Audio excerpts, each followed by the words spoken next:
আসসালামু আলাইকুম। কি অবস্থা? সবাই কেমন আছেন? ভালো আছেন?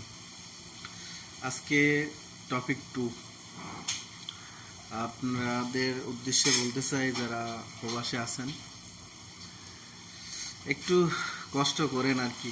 যারা নতুন আসছেন একটু কষ্ট করেন, একদিন না একদিন সফলতা পাইবেন। যারা কাজ করতেছেন বা যারা নতুন আইছেন, যারা অনলাইনে আছেন, আমি অনেক লোককে দেখলাম ফেসবুকে যারা স্ট্যাটাস দিচ্ছে যে সাবকন্ট্রাক্টে আইসা অনেক কষ্টে আছে।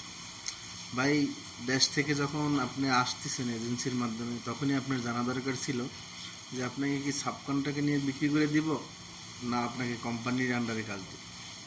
ভাই, সাবকন্ট্রাক্টে আসলে কষ্ট তো হবেই। আর আপনি যদি দেশ থেকে না বুঝেই বিদেশে আইসে পড়েন, তাহলে আপনার দুঃখের সীমা নেই। এখন বিদেশে আইসা এজেন্সির দোষ দিয়েও লাভ নাই, আর কোম্পানির দোষ দিয়েও লাভ নেই। এখানে আপনি আসেন সাবকন্ট্রাক্ট, আপনাকে এখান থেকে দালাল বিক্রি করে দিছে। আপনি ওই সাবকন্ট্রাক্টে আপনি ভালো কাজ করলে আপনার সুফল আছে, আর যদি ভালো কাজ না পারেন তাহলে আপনার ব্যর্থতা। এই জন্য বলতেছি, যারা সাবকন্ট্রাক্টে আছেন একটু ধৈর্য ধরেন। আর যেহেতু আইসেই পড়ছেন, দেশের চিন্তা বা এই দেশের কষ্ট দেখা তো আর কিছু হবে না। এখন আইসে পড়ছেন যেহেতু, ধৈর্য ধরেন, সফলতা আসবে। ঠিক আছে ভাই? আর কাজ করেন, মন দিয়ে কাজ করেন, দেখবেন সফলতা পাইবেন। এখন আপনি সাবকন্ট্রাক্টে আইছেন, আপনার বেতন কমাই দিছে, দেশে যদি বলছে 3,000 রিয়াল, এখানে আসছেন দেখেন 2,000 রিয়াল। এখন আপনি যদি বাসায় বসে থাকেন, তাইলে তো আপনার সবই শেষ। আপনি যেটা সামনে পাইতেছেন ওইটাই করেন। এরপর যখন আপনি আকামারা পাইবেন, এরপর বাইরেইবেন, বাইরে গিয়ে বাইরে দেখবেন, আপনি রোড গার্ড চিনবেন, কাজ শিখবেন, ভাষা শিখবেন। তারপর আপনি প্রয়োজন এখান থেকে অন্য জায়গায় চলে যাবেন।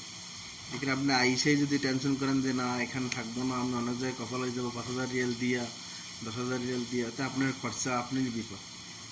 তার চেয়ে আপনার মঙ্গলের জন্য বলতেছি, আপনি ধৈর্য ধরেন, কাজ করেন, রাস্তাঘাট চিনেন, আপনি সব কিছু ভাষা শিখেন, এরপরে যান। বা এই দেশ থেকে যেহেতু আপনি ভুলই করে ফেলছেন আসার সময়, কারণ আপনি আসছেন দালালের আন্ডারে, আর দালালের আন্ডারে আসলে একটু কষ্ট করতেই হবে।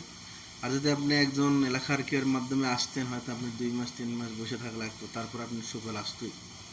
এখন যেহেতু সাবকন্ট্রাক্টে আসছেন, একটু কষ্ট হবে। আর ভাই, প্রবাসে তো বললেই এখন দেশে যারা আছে তারা মনে করে এই প্রবাসে গেলেই তো টাকা আইসে দেয়, প্রবাসী তো ফাঁকা, টাকা তো নাই, আরো ফাঁকা। এই জন্যই বলতেছি, একটু ধৈর্য ধরেন, ইনশাল্লাহ সফলতা পাইবেন। ঠিক আছে? ভালো থাকবেন। আবার নেক্সট ভিডিওতে আপনাদের সাথে দেখা হবে। ওকে, আসসালামু আলাইকুম।